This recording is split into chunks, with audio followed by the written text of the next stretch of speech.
Well, hello, students. Hope you're all doing really well. I am so excited to start this unit with you. Philosophy, as many of you know, is one of my favorite things. And I'm so happy that we're going to start this. And we're going to start with one of the most famous parts, one of the most famous stories, one of the most famous images, one of the most famous allegories, one of the most famous scenes in all of philosophy. As a matter of fact, I would argue that everybody should know this story because so much of what we think comes back to this idea that Plato put forth thousands of years ago. So this allegory is called the cave by many people. Okay.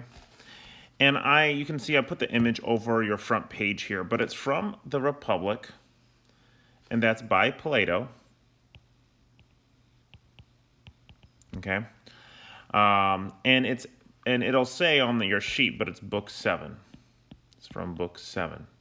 Okay, so it's as we get into the conversation here. Now, what you need to know here is we've talked about this before. Plato is writing this, but the person who's actually going to be having this conversation is Socrates. So Socrates is having this conversation. Okay. And the overall idea of this conversation is how do you create and I'm going to use good for a very good reason. I know that as an English teacher, you might be like, Mr. Troop, that's not a very descriptive word, but I'm going to do good. And I'm going to capitalize good, and you'll understand maybe in a little bit. A good, I'm going to say society. Now, there's other ways we could put this, but really it's how do we create a good society? In other words, how do we create a place where people have the best chance of living well, of being happy, of pursuing their dreams, yet not trampling on other people's dreams? These are the questions that we're going to ask. I'm going to come back to it, but we have this beautiful painting that one of my students drew for me a while back. This is her interpretation of the cave, and it's very well done. You can see this up on the wall in my room, so you can come look at the original. That's actually a photocopy of the original, if you want to. So it's up there. We'll come back to this as we go through it, but this is kind of what we're going to be going through. This is going to be our visual for this story here. But let's go ahead and start reading, and maybe over a little bit of time, you'll start understanding why this is such a big deal in philosophy. Okay, so you can see, starting with book 7, right? The cave. All right. So this is Socrates speaking.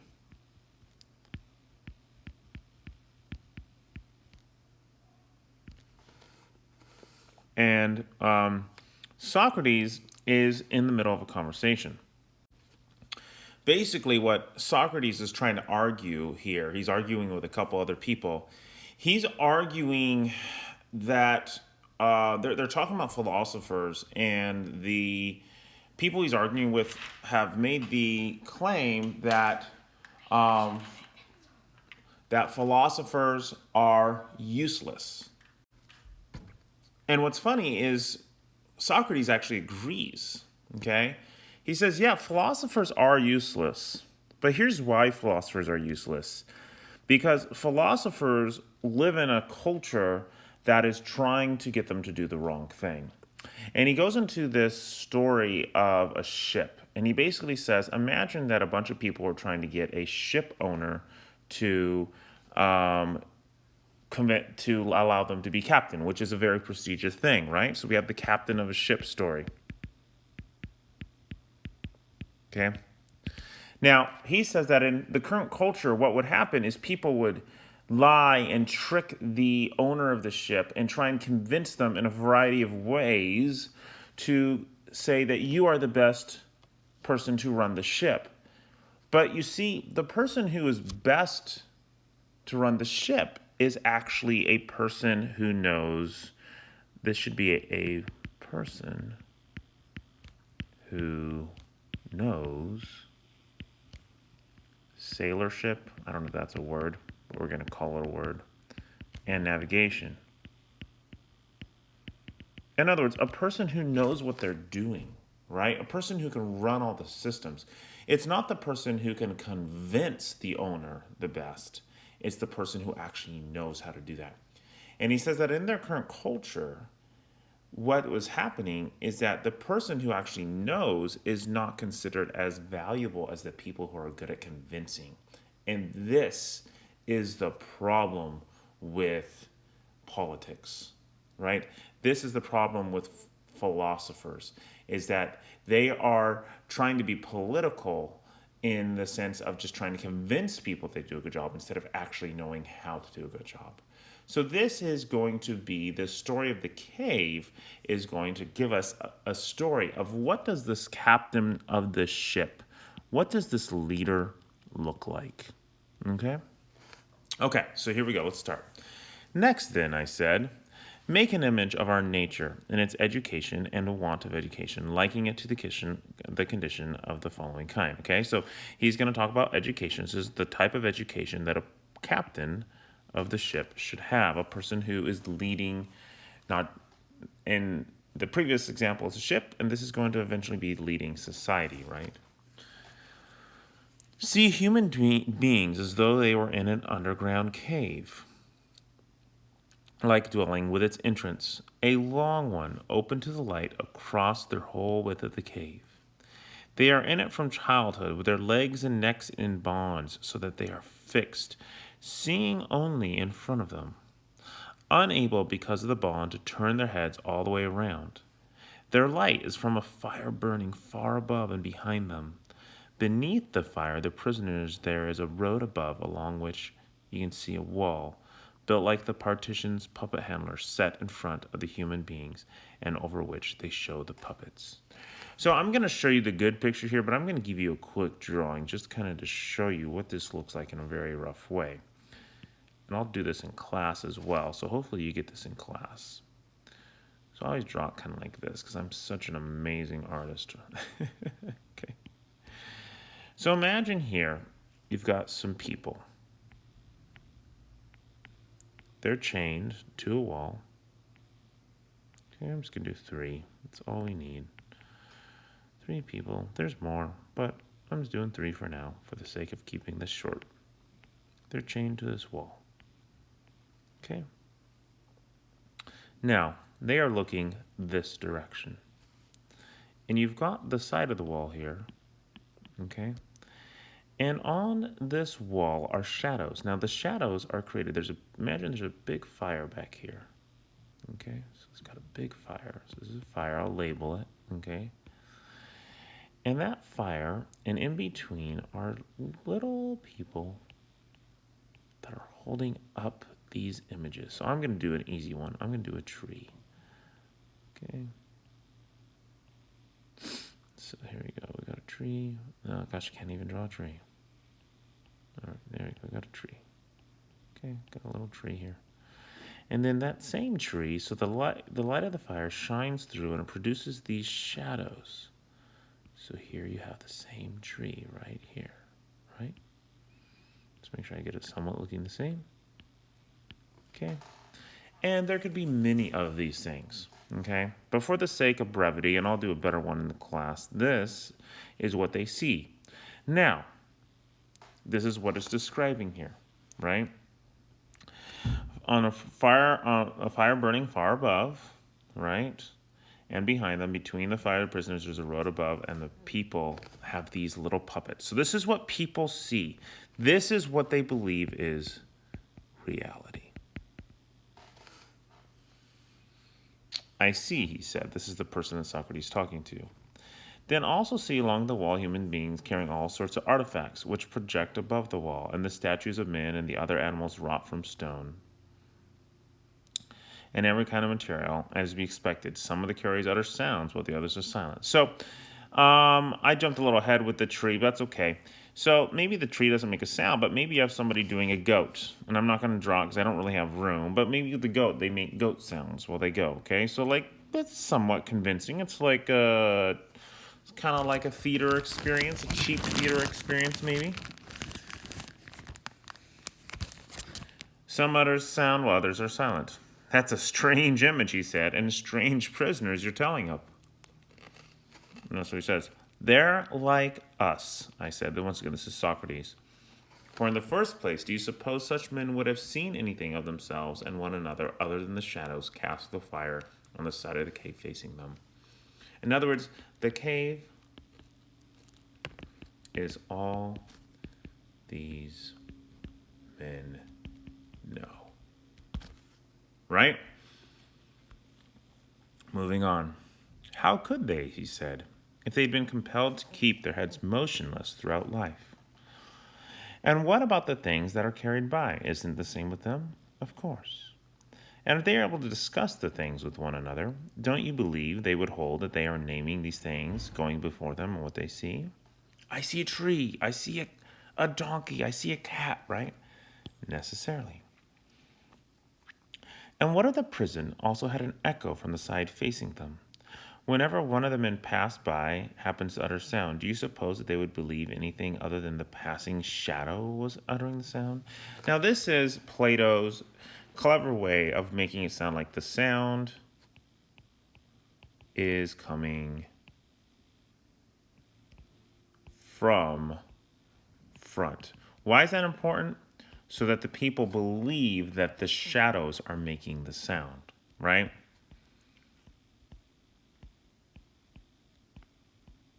Because this is an illusion of sorts.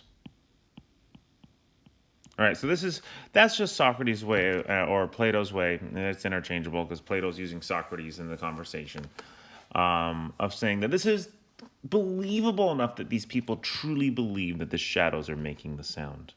No, by Zeus, he said, I don't. Then most certainly, I said, such men would hold that the truth is nothing other than the shadows of artificial things. You need to underline that, right? Such men would hold that the truth is nothing other than the shadows of artificial things. Most necessarily, he said.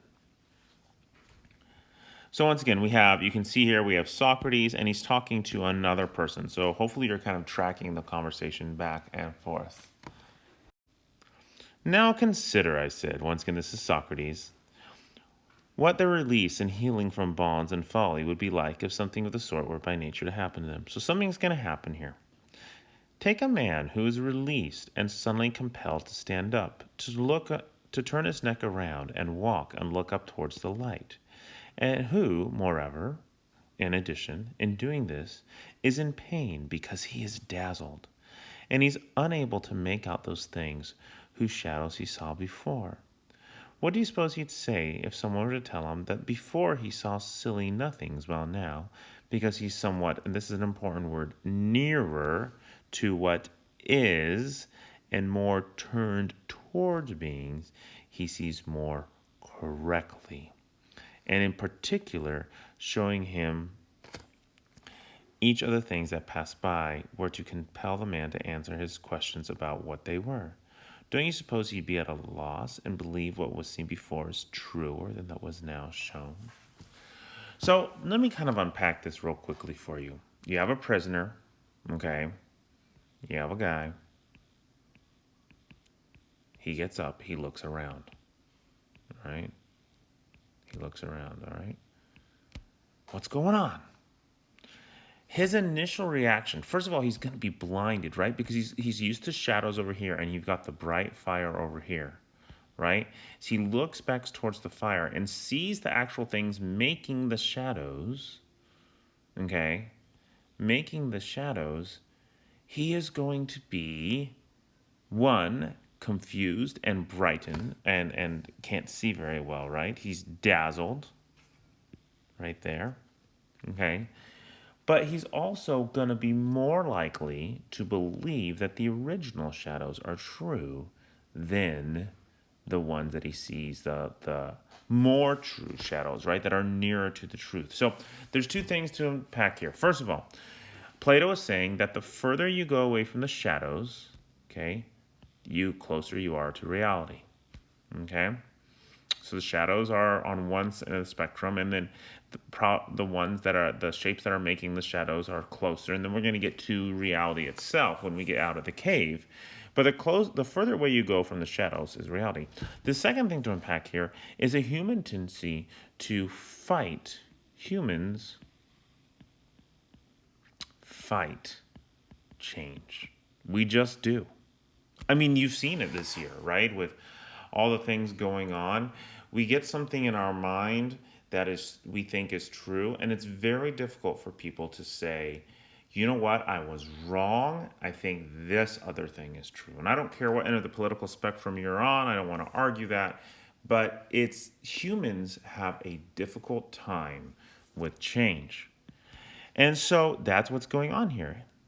He's asking the guy, wouldn't the person believe that the shadows are more real? And it's Adamantus, okay, and a couple other guys here answering him. But they say, yes, that is true. So let me go over to the picture real quick so you can see a much better drawing, right? So here we have the man. We have the one man who's been unshackled right here. And he looks and he sees, here's the fire in the back. And he sees, right? He sees these, here's the little hand. I love this drawing of people drawing and pulling these things up. And he doesn't want to believe initially that these are more real. And that's a very human thing to do. It's a very, very human thing to do. And that's why the person Socrates is talking to says, yes, he said, by far. And if he compelled him. Now, we don't know who this he is. This he here is a question mark. As I go back and read this every year, sometimes I get the question from the students, who's he? Well, maybe he is a person who this happened to earlier, right? Either way, the person who looked around is compelled. He is more than just suggested. He is forcibly pushed to look at the light itself. Would his eyes hurt and would he flee, turning away from those things that he's able to make out and hold them to be really clearer than what is being shown? So he said, so he would, he said. And if, I said, someone, once again, this is probably the same, someone who compelled the person, dragged him, this is the prisoner. So is someone dragged the prisoner away from there by force? Now, note here that he says by force. And what Socrates is saying here is people, if I can spell correctly, need help to leave the cave. They do. They just need help to leave the cave. So that's what Socrates is suggesting here. So it'd be by force along this rough, steep upward way, and didn't let him go before he dragged him out into the light of the sun. Now we have even more brightness. Wouldn't he be distressed and annoyed at being so dragged? And when he came to the light, wouldn't he have his eyes full of its beam, the sun's rays, and be unable to see even one of the things now said to be true? So the light of the real sun is blinding. Right? The light of the real sun is blinding. And we have this picture over here again. He comes out. He comes out to the real sun. And we don't have the person dragging him in this picture, but you can see him. He's got his hand up here, right? And he's being blinded. He's being blinded by the sun, so he can't see. I love my student who made this because you can see her. She even kind of has like, it's not super bright yet. There's still some stars out. Yet the person, it's so much brighter than the cave. There's such a big difference. No, he wouldn't, he said. At least not right away. Then I suppose he'd have to get accustomed to it if you were going to go see what's up above. First, he'd most easily make out the shadows. So the first thing he'd be able to see, because his eyes are blinded, he could look in the shadows because they're a little darker, right? So I always put a 1 by the shadows. And after that, the phantoms, that's like Phantoms being like more shadows and like of humans, right? So like maybe the shadows of trees, and then into the darker areas and shadows of humans, right? Or maybe you could almost look at phantoms, maybe the outlines, right? He can't see clearly enough to see them clearly, okay? And the other things in the water, okay? So he can look at the reflection in the water.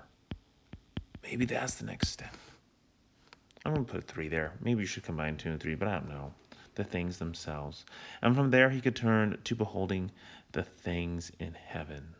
Okay? So I might put the things themselves after the water, and then he could actually look up into the sky, right? And heaven itself. More easily by night, at first, looking into the light of the stars and the moon, and then by day, looking at the sun and sunlight. Oh, let's go 7, 6, whatever. Okay, but you can see there's a progression here. And this is shown, once again, brilliantly by this student, right?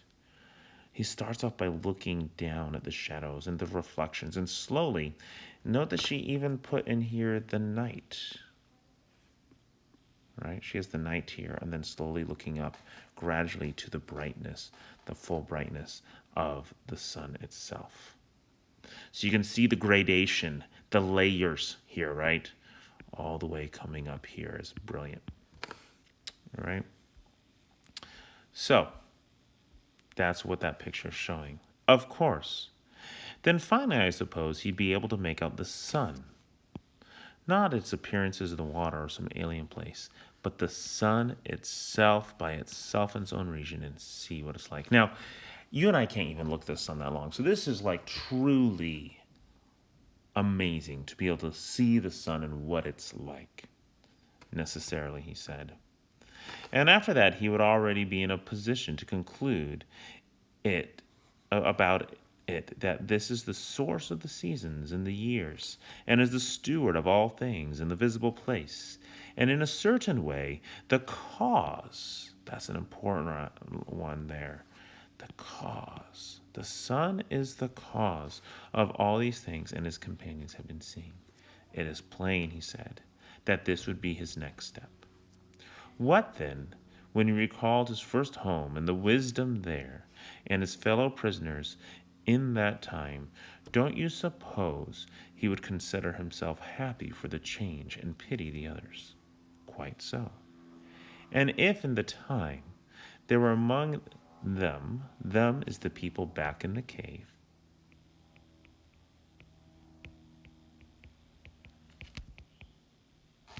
any honors, praises, and prizes for the man who is the sharpest and making out the things that go by, and most remembers which of them are accustomed to pass before, and which after, and which at the same time as the others, and who is thereby most able to divine, to know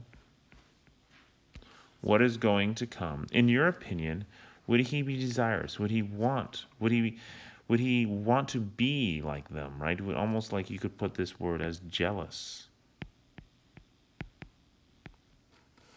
of them, and envy those who are honored and hold power among these men. Or, rather, would he be affected, as Homer says, and want very much to be on the soil and serf to another man, to a portionless man, and undergo anything whatsoever, rather than to have the same opinion, that means to opine, okay, the things, and live that way. In other words, the question here is, would he be jealous, or would he want to stay where he is, right?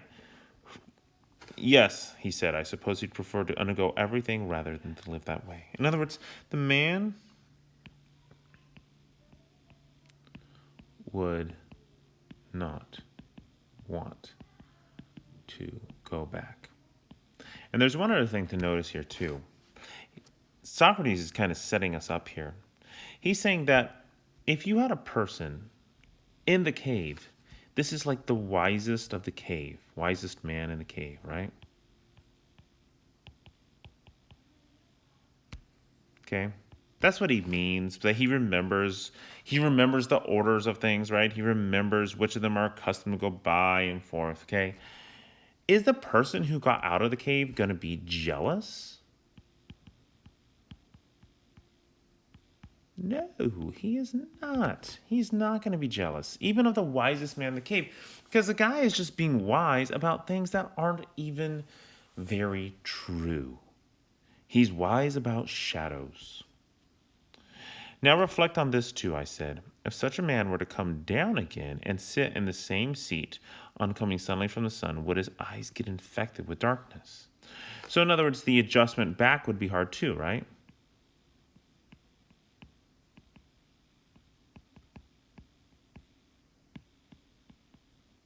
Very much so. And if he once more had to compete, so he's going to try and compete with this dude up here, okay, the super wise shadow guy, with those perpetual prisoners in the forming judgments about the shadows, while his vision was still dim before his eyes had recovered, and the time needed for getting comfortable were not at all short. Wouldn't he be the source of laughter? And wouldn't he be said of him that he went up and came back with his eyes corrupted, and that it's not even worth trying to go up? And if they were somehow able to get their hands on and kill the man who attempts to release and lead up, wouldn't they kill him? Okay, so a couple things to unpack here. In other words, if the guy from outside the cave comes back in, he's going to be made fun of. He's going to be the source of laughter, ridicule, right? You might put on the side here is a man who has been outside.